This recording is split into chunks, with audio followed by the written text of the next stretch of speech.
Hello दोस्तों, क्या हाल चाल है। बने रहे हमारे चैनल के साथ। आप सभी को गुड मॉर्निंग। चलते हैं आज चैप्टर 10 में। जैसे कि आप सभी लोगों को पता है कि हमारे 9 चैप्टर कंप्लीट हो चुके हैं। और जिसको भी लिंक नहीं मिली है वो description teaching bye Ramdevi ma'am में जा कर के आप लिंक देख सकते हैं। वहाँ पे all classes Tamil Nadu NCERT history की पढ़ी हुई हैं। तो आज के नई एनर्जी के साथ हम आगे बढ़ते हैं, और जिससे कि आप पूरे दिन ऊर्जावान होकर के अपनी पढ़ाई कर सके और आपको कोई भी डिस्ट्रैक्शन आपके आसपास ना आ सके और आपको डिस्टर्ब ना कर सके। कहते हैं सभी कभी रुकता नहीं है और काम कभी ख़त्म होता नहीं है। समय कभी रुकता नहीं है और काम कभी ख़त्म होता नहीं है। इसलिए काम करो ऐसा कि दुनिया बनना चाहे तुम्हारे जैसा। इसलिए काम करो ऐसा कि दुनिया बनना चाहे तुम्हारे जैसा। तो ऐसा काम करो कि दुनिया तुम्हारे जैसा बनना चाहे, तुम्हारी कॉपी दुनिया करे। इसलिए कंटिन्यू अब अपने काम को लगातार जारी रखिए, अपने लक्ष्य को प्राप्त करिए, पढ़ते रहिए, आगे बढ़ते रहिए, हंसते रहिए, मुस्कुराते रहिए। चलते हैं अपने टॉपिक पर। आज का हमारा टॉपिक है हर्षवर्धन। जैसे कि हमने गुप्त वंश को कंप्लीट कर लिया है। अब गुप्त वंश के बाद हमारा कौन सा चैप्टर आएगा? हर्षवर्धन के बारे में हम पढ़ेंगे। हर्षवर्धन कौन था, कैसे उसका शासन का उदय हुआ, किसके शासन के पतन के बाद उसका उदय हुआ। आज हम सारी डिटेल्स हर्षवर्धन के बारे में जानेंगे। एक एक पॉइंट यहाँ पे कंप्लीट कराया जाता है। कोई भी ऐसा पॉइंट नहीं है कि जो मिस हो जाए। ये हर एक एग्ज़ाम के लिए बहुत ही इम्पॉर्टेंट सिलेबस है। अब कोई भी एग्ज़ाम देने जाओ, हर एग्ज़ाम में यहाँ से कोई ना कोई पॉइंट ज़रूर फंसेगा। बहुत ही इम्पॉर्टेंट है ये क्लास, इसलिए चैनल को पूरा देखिएगा और लाइक करिएगा, सब्सक्राइब करिएगा। तो चलते हैं। पहला क्वेश्चन है हमारे स्क्रीन पर, हर्षवर्धन कौन थी? हर्षवर्धन 606 से 647 ईसा पूर्व के एक शक्तिशाली शासक थे। कब के? 606 से 647 ईसा पूर्व तक इनका शासन चला। और ये एक शक्तिशाली शासक थे जिन्होंने गुप्त साम्राज्य के पतन के बाद उत्तर भारत को एकजुट किया। वे बौद्ध धर्म के संरक्षक, कुशल शासक और विद्वान थे। नेक्स्ट हमारा क्वेश्चन है, हर्ष के शासन काल को समझने के मुख्य स्रोत क्या थे? हर्षचरित बाणभट्ट द्वारा, हर्ष की जीवनी बाणभट्ट के द्वारा लिखी गई है। बाणभट्ट ने किसके बारे में अपनी पुस्तक लिखी है? हर्ष के बारे में लिखी है। ह्वेनसांग के यात्रा वृतांत एक चीनी यात्री द्वारा लिखित भारत का वर्णन किया है। ह्वेनसांग कौन था? एक चीनी यात्री था, ठीक है। उसने भारत का वर्णन किया है अपनी पुस्तक में, ओके। हर्ष के अभिलेख कौन कौन से थे? मधुबन, सोपन और बांसखेड़ा शिलालेख, ये सारे क्या थे? हर्ष के अभिलेख थे। हर्ष सत्ता में कैसे आए ये देख लेते हैं। वे पुष्यभूत वंश से थे। किस वंश से थे हर्षवर्धन? पुष्यभूत वंश से थे, जिसका शासन थानेसर से था। कहाँ से था इसका शासन? थानेसर से था। उनके भाई राज्यवर्धन की हत्या के बाद उन्होंने सिंहासन संभाला था। अपनी बहन राजश्री को बचाया जो सती होने जा रही थी। किसने बचाया? हर्षवर्धन ने बचाया, ओके। और उन्होंने किसके हत्या के बाद अपना राज्य संभाला था? राज्यवर्धन की हत्या के बाद उन्होंने राज्य सिंहासन को संभाला था। हर्ष की प्रमुख सैन्य विजय क्या थी? शशांक बंगाल को हराकर कन्नौज को अपनी राजधानी बनाया। शशांक किसको हरा करके? कन्नौज को अपनी राजधानी बनाया, बंगाल को हरा करके। शशांक कौन था? राजश्री का प्रेमी था, ओके। वो राजश्री से बहुत प्रेम करता था, क्योंकि राजश्री बहुत सुंदर थी। राजश्री के 3 प्रेमी थे, ठीक है। मालवा, सिंधु, कश्मीर, उड़ीसा अपने अधीन किया। दक्षिण विजय असफल रही क्योंकि चालुक्य शासक पुलकेशिन द्वितीय ने उन्हें हराया था। हर्ष के प्रमुख प्रतिद्वंदी कौन थे? शशांक बंगाल का शासक था जिसने हर्ष के भाई की हत्या की थी, और तभी हर्षवर्धन ने शशांक की भी हत्या करी थी, उसे भी हराया था युद्ध में। पुलकेशिन द्वितीय चालुक्य शासक जिसने हर्ष की दक्षिण विजय को रोका। हर्ष की धार्मिक नीति क्या थी? प्रारंभ में वे शैव धर्म के अनुयायी थे, बाद में बौद्ध धर्म को अपनाया था उन्होंने। वैनसांग से प्रभावित होकर महायान बौद्ध धर्म को अपनाया था। कहाँ पर? इलाहाबाद की बैठक पर। ओके। धार्मिक सहिष्णुता को प्रोत्साहित किया किसने? हर्षवर्धन ने। हर्ष ने बौद्ध धर्म को कैसे बढ़ावा दिया?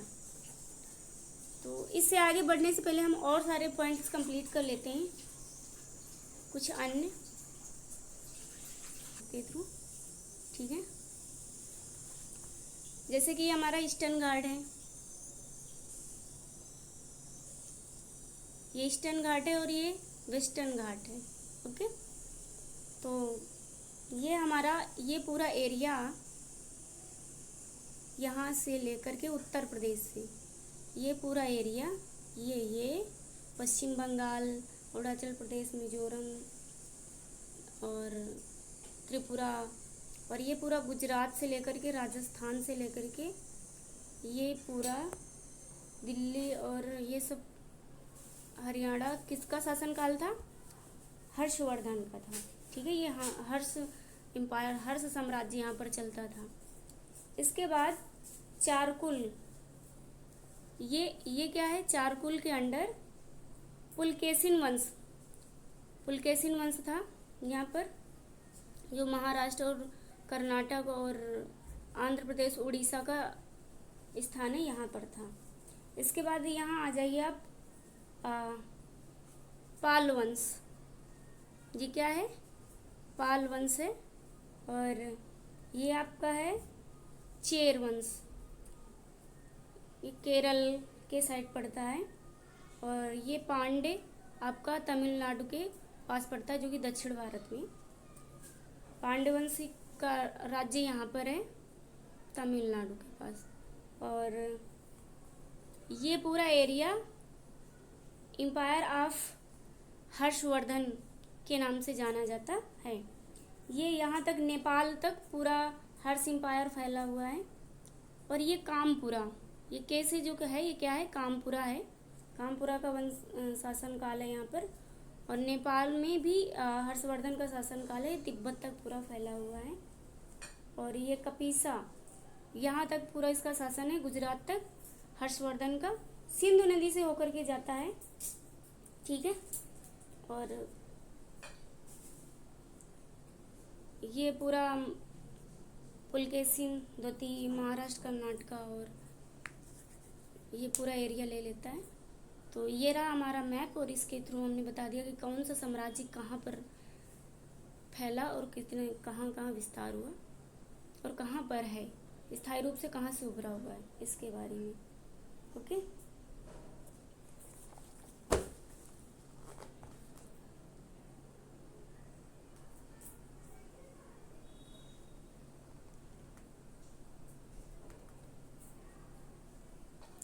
हर्षवर्धन के पिता का क्या नाम था? प्रभाकर वर्धन। प्रभाकर वर्धन, ओके।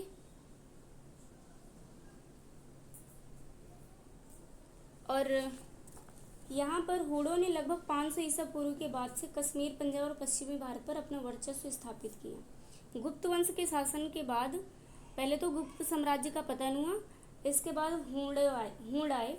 तो इन्होंने हूण 500 ईस्वी के बाद से कश्मीर,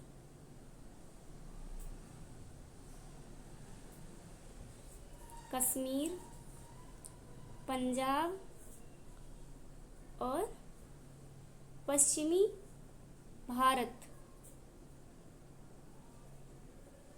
भारत पर अपना वर्चस्व स्थापित किया। क्या स्थापित किया? वर्चस्व, इनका शासन था।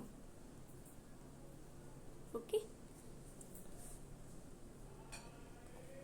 और उत्तर और पश्चिमी भारत में नॉर्थ वेस्ट इंडिया।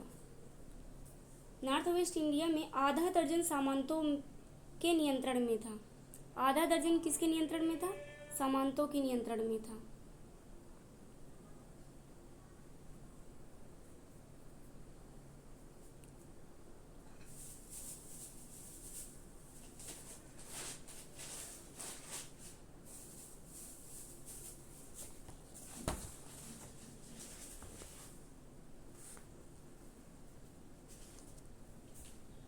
शिलालेख और सिक्के भी थे, सिक्के भी पाए जाते थे। ये थानेश्वर में वंश के संस्थापक राजा पुष्पविद थे, और जो कि इनका वंश पुष्पविद से चलता था, और थानेश्वर से और बाद में उत्तर प्रदेश कन्नौज के शासन करते थे। मतलब ये थानेश्वर में शासन करने के बाद कहाँ पर शासन करते थे? उत्तर प्रदेश और कन्नौज में भी इनका शासन काल रहा। यूपी और कन्नौज तक पूरा इनका क्या रहा? शासन काल रहा।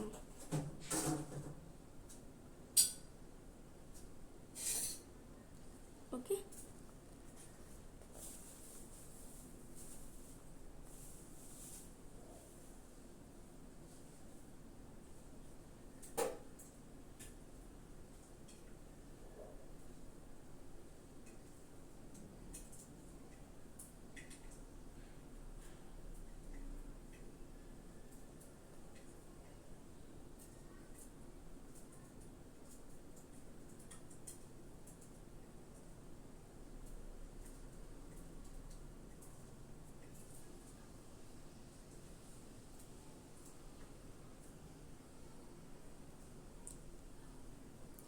ये जो हर्ष के अभिलेख हैं, मधुबन, सोपन और बांसखेड़ा के शिलालेख यहाँ पे मिलते हैं। तो ये प्लेटो और शाही मोहरों में पहले के 5 राजशासकों का उल्लेख मिलता है इनमें। इसके प्लेटो के 5 शासकों का क्या मिलता है? उल्लेख मिलता है, जिनमें से पहले 3 को महाराजा की उपाधि मिली थी। 3 को किसकी उपाधि मिली थी? इनके अनुसार महाराजा की उपाधि मिली थी। ठीक है, उनमें से एक प्रभाकर वर्धन थे, महाराजा को उपाधि मिली थी। यह संकेत दे सकता है कि संप्रभु सम्राट नहीं थे। चौथे राजा कौन थे जो जिनको महाराजा की उपाधि मिली थी? वो प्रभाकर वर्धन थे। ठीक है, वो एक प्रभाकर वर्धन क्या थे? स्वतंत्र सम्राट थे। जैसे कि आपने देखा है कि राज्यश्री इनकी बहन है, और इसकी शादी किससे हुई है? ग्रहवर्मन से हुई है। ग्रहवर्मन से इसकी क्या हुई है? शादी हुई। किसकी? राज्यश्री की। ओके। थानेश्वर इस समय लगभग 500 ईसा पूर्व के दौरान पश्चिमी और से होड़ों द्वारा धमकी दी गई थी। होड़ों द्वारा इनको क्या मिली थी? धमकी मिली थी। ओके।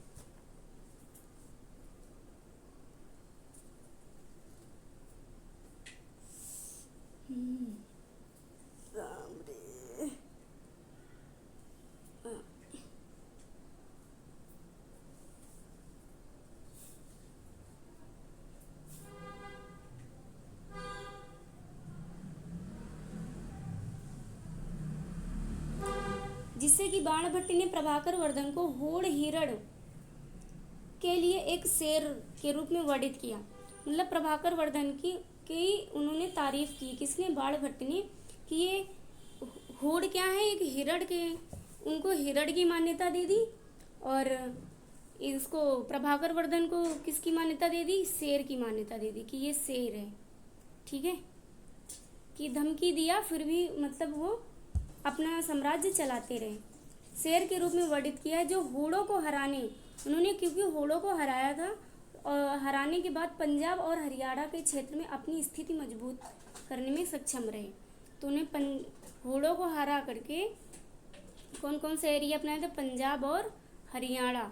ठीक है, यहाँ पर उन्होंने अपना साम्राज्य स्थापित किया और उसे मजबूत स्थिति से चलाते रहे। प्रभाकर वर्धन की मृत्यु के साथ उनके बड़े पुत्र राज्यवर्धन सिंहासन पर आए थे। जब प्रभाकर वर्धन की यहाँ पे दिया गया है कि राज्यवर्धन की मृत्यु के बाद हर्षवर्धन सिंहासन पर बैठे, लेकिन उसके पहले प्रभाकर वर्धन थे, प्रभाकर वर्धन इनके पिता हैं। तो प्रभाकर वर्धन की मृत्यु के बाद राज्यवर्धन कहाँ पर बैठे? सिंहासन पर बैठे। जो मालव राजा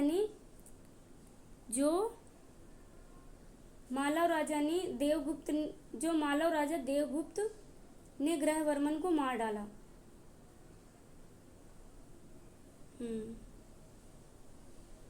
राज्यवर्धन, ठीक है।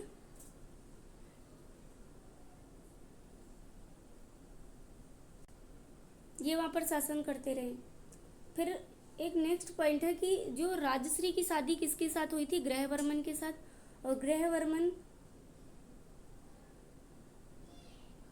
को किसने मारा था? मालव राजा देवगुप्त। किसने? मालव राजा देवगुप्त ने मारा था। हर्ष की बहन उसकी पत्नी राजश्री को बंदी बना लिया, और राजश्री को मालव के राजा ने क्या बना लिया? देवगुप्त ने बंदी बना लिया। ओके। मालवा और गौड़ राजाओं शशांक ने गठबंधन में प्रवेश किया। ये जो राजा शशांक है ना, ये मालवा और गौड़ राजाओं ने शशांक ने क्या किया? गठबंधन में प्रवेश किया, जिससे कि राज्यवर्धन ने मालवा को हराया। राज्यवर्धन ने किसको हराया? मालवा को हराया। राज्यवर्धन ने मालवा को हराया, लेकिन गौड़ राजा शशांक द्वारा विश्वासघात के माध्यम से मारा गया। और क्योंकि ये शशांक राज्यवर्धन का दोस्त था, इसलिए इसके विश्वास में राज्यवर्धन क्या किया गया? मारा गया, ठीक है। और शशांक कहाँ का राजा था? गौड़ का था, ठीक है। और हर्ष थानेश्वर में अपने भाई के उत्तराधिकारी बने। और ये जो राज्यवर्धन था ना, राज्यवर्धन का उत्तराधिकारी के रूप में कौन था? हर्ष था। हर्ष लेकिन उसका भाई था, लेकिन वो उत्तराधिकारी समझता था, और इसलिए वो सिंहासन पे बैठा। वो उस अपने भाई के उत्तराधिकारी बने। हर्ष की पहली जिम्मेदारी अपनी बहन को बचाना। उन्होंने अपनी बहन को बचाया और अपने भाई और बहनों की हत्याओं का बदला लेना था। और पहली बार अपनी बहन को बचाया जब वह आत्मदाह करने वाली थी। उनकी बहन मरने वाली थी, तब उन्होंने अपनी बहन को क्या किया? बचाया। ओके।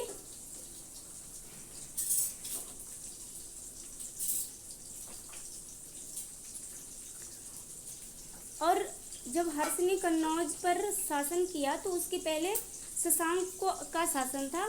तो कन्नौज से किसको हटाया इन्होंने? शशांक को हटाया, ठीक है।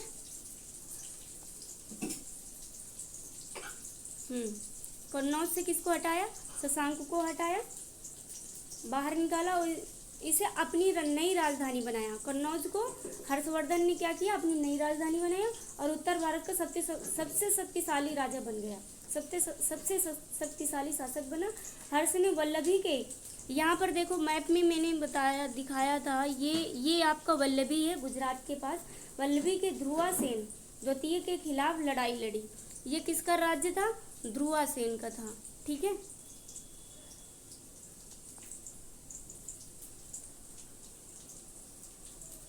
ध्रुवासेन का शासन यहाँ पर वल्लभी में चलता था।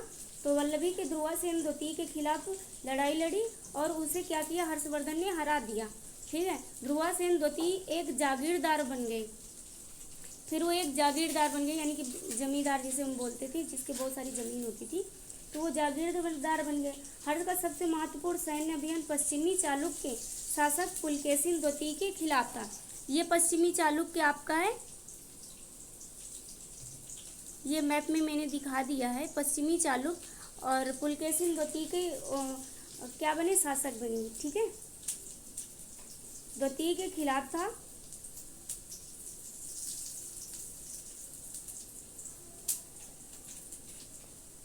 हर्ष का सबसे महत्वपूर्ण सैन्य अभियान पश्चिमी चालुक्य शासक और पुलकेशिन द्वितीय के खिलाफ था, ठीक है।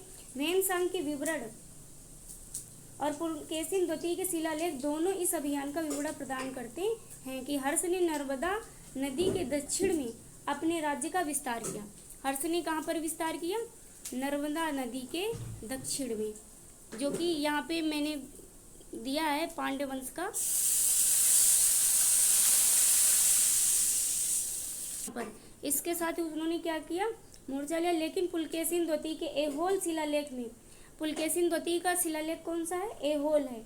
ऐहोल शिलालेख में पुलकेशिन द्वारा हर्ष की हार का उल्लेख मिला कि उस टाइम जब चालुक्य पर वो मतलब मोर्चा लेने गए थे तो पुलकेशिन द्वितीय हर्षवर्धन को क्या कर दिए? हरा दिए थे। ओके। परमेश्वर हेमसांग के वृतांत भी पुलकेशिन की जीत की पुष्टि की थी। हेमसांग ने पुलकेशिन द्वितीय की जीत की क्या की थी? पुष्टि की थी। बताया कि हर्षवर्धन को पुलकेशिन ने क्या कर दिया था? हरा दिया था। फिर इसके बाद ये सिंध के शासक के खिलाफ एक और अभियान का नेतृत्व किया, जो एक स्वतंत्र राजा था। नेपाल ने हर्ष का अधिपति स्वीकार कर लिया। ये नेपाल है ना, नेपाल ने हर्ष को क्या स्वीकार कर लिया? अधिपति स्वीकार कर लिया। ओके। और हर्ष ने कश्मीर पर अपना नियंत्रण स्थापित कर लिया। तो ये कश्मीर है ना, हर्ष ने यहाँ पर अपना नियंत्रण क्या कर लिया? स्थापित कर लिया। ठीक है। उसके शासक ने उसे श्रद्धांजलि भेजी। ठीक है।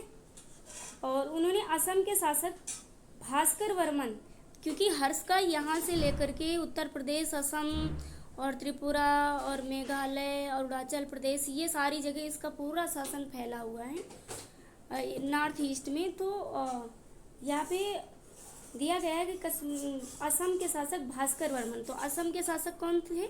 यहाँ पर असम है तो भास्कर वर्मन। ठीक है।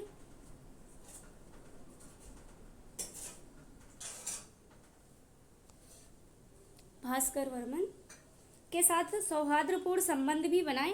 उनके अच्छे संबंध थे किसके? हर्षवर्धन के। हर्ष का अंतिम सैन्य अभियान उड़ीसा में कलिंग राज्य के खिलाफ था।